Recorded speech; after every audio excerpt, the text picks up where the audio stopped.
Have you ever considered yourself ordinary? Have you ever thought, I have an ordinary day, I have an ordinary life, I have an ordinary family. I'm just ordinary. I'm Jacine Bonnet, and I'm ordinary. Although I've heard from others that maybe my story isn't so ordinary, and I'll bet yours isn't either. It's ordinary to us because we're living it, but to others, it can truly be extraordinary. So if I had a title for what I want to share with you today, I think the title would be, What If? And I actually wrote these things in my journal I was journaling, it was sometime last month, and I started with that question, what if? So have you ever wondered, what if I take the next step? Where's that path going to lead me?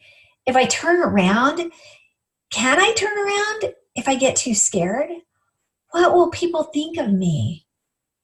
Why should I even care?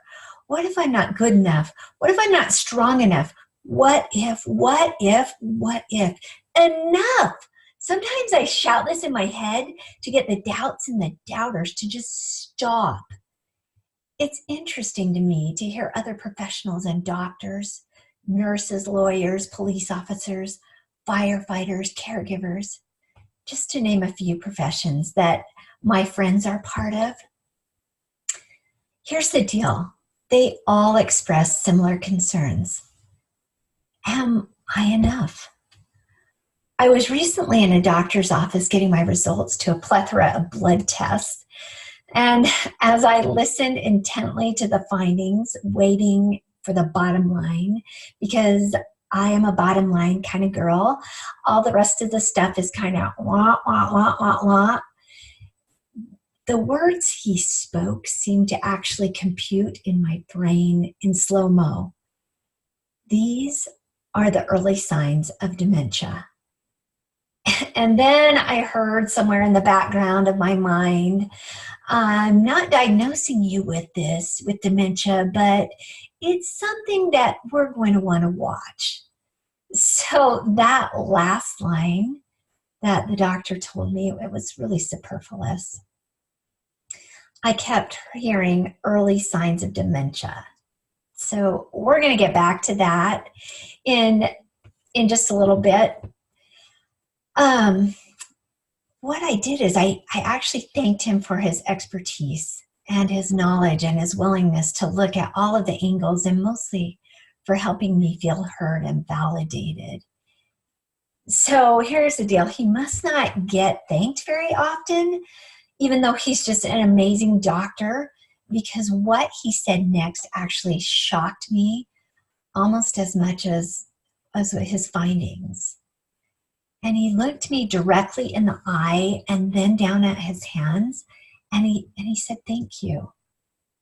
I have these thoughts that push me to dig deeper and to try harder. And I always worry that I won't be enough for my patients. What? Wow. Him not enough for his patients? Are you kidding me? So I got home and I started thinking about this new information that I now have. You know, what if? What if it is dementia? What will my life look like in the future? And I thought about my life so far and the many trials and the roadblocks and the struggles and the challenges that I've already come through. And I started listing all of the good, the bad, the ugly. And what I found was how strong all of these life experiences have made me. They've caused me to grow in ways that I never thought I could. And then my what ifs changed. What if I wasn't raised by two loving parents, 5 brothers, and 1 little sister who is 13 years younger than me, who's now my best friend? What if we hadn't been so poor that one of the homes we lived in actually should have been condemned? What if I would have had more than 2 pairs of shoes, one for church and one for school? What if I never wore hand-me-downs from the neighbors? What if I never got teased for wearing those hand-me-downs from neighbors? What if I hadn't moved 20 times by the time I graduated high school, attending a total of 7 different schools in 3 different states? What if I hadn't been bullied by 3 mean girls chanting, "Fatty, fatty, 2x4, can't get through the bathroom door"? So you did it on the floor, licked it up, and did some more. What if I hadn't been overweight and been put on a diet at the age of 12 by a physician?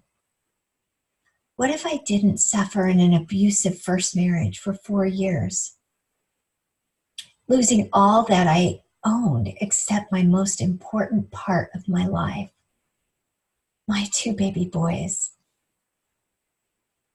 What if I hadn't decided that I wasn't going to go on welfare? I wouldn't go on welfare. What if I hadn't worked 2 jobs as a single mom, one being a janitorial company that I started myself, cleaning the police department and city hall? What if I hadn't said yes to a strong, handsome, brave, honest police officer who is now the love of my life and has been for the last 32 years? What if early on in our marriage we hadn't gotten a call in the middle of the night that our good friends had been hit by a drunk driver and their 3-year-old daughter died in the crash? What if we hadn't been there for them? What if we hadn't gotten the call from my best friend in the middle of a night, frantically looking for her husband who hadn't come home from work that day? She'd been calling all the hospitals, the police departments, and she just knew something was wrong. So she called Mark and I. What if my husband wasn't the one who was notified of Mike's whereabouts? What if we hadn't been the ones to go to her house and stand in my sweet, sweet friend's kitchen that next day and tell her that her husband, the love of her life, had committed suicide, leaving her and her 2 young boys to face this world without him? What if we hadn't been the ones to break the news to another friend, telling her that her husband's plane had crashed in a nearby town and he hadn't survived the crash? What if we hadn't gotten a call from my dear friend one Thursday morning in June, telling me that she had an impression that woke her up and told her to go downstairs, that there was something wrong, and to her horror, she saw her 13-year-old granddaughter being molested by her husband? What if I hadn't answered the phone that morning? What if I hadn't been there virtually holding her hand while she called the police? What if I hadn't been there for my friends? What if these amazing, strong, vibrant, brave, inspiring women had given up? What if they had let these horribly difficult, drag you through hell experiences hold them down, instead of facing each day becoming stronger and stronger? But there are no what ifs, you guys. Life happens. It happened to my friends. It happens to me. These ordinary women overcame extraordinary challenges. And I believe that there are women all over this world who consider themselves ordinary, not enough, but they are enough. And they're extraordinary. And their stories, your stories, need to be heard. So what I'm doing is, I had this thought, and I thought, what if we come together? What if we as women create this battalion of ordinary women who've overcome or are overcoming extraordinary challenges? Women who've been through or are going through hell and know that they have what it takes to thrive. Women who join arm in arm in strength and unity who tell their stories, and their stories roll across the world, giving hope to others. Women who fight for truth, women who rise up in strength, in unity, in power, and in glory. So here's the deal. I know that every one of you has been through hard things. I know many of you are still going through hard things. I believe with all of my heart that as we share our stories and our struggles and our triumphs, that we can help each other, that we can hang on to hope, and that we can change our stars. So I invite you to take a moment and share something that has been hard for you, but also share how it has strengthened you and caused you to rise up. So I am a country music lover. I am a fan for sure.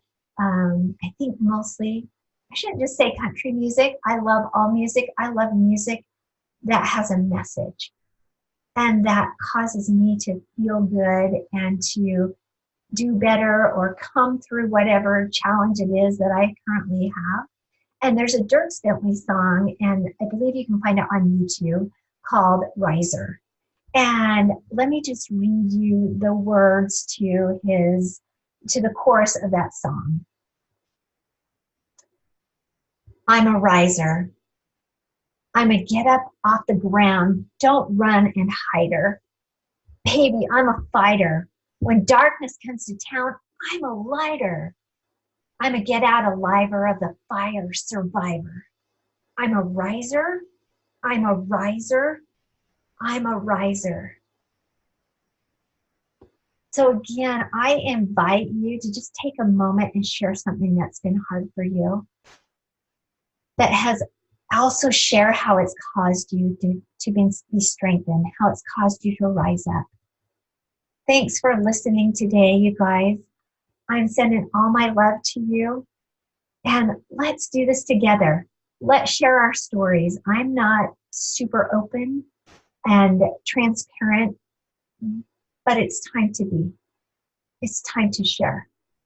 It's time to make a difference. Talk to you soon, guys.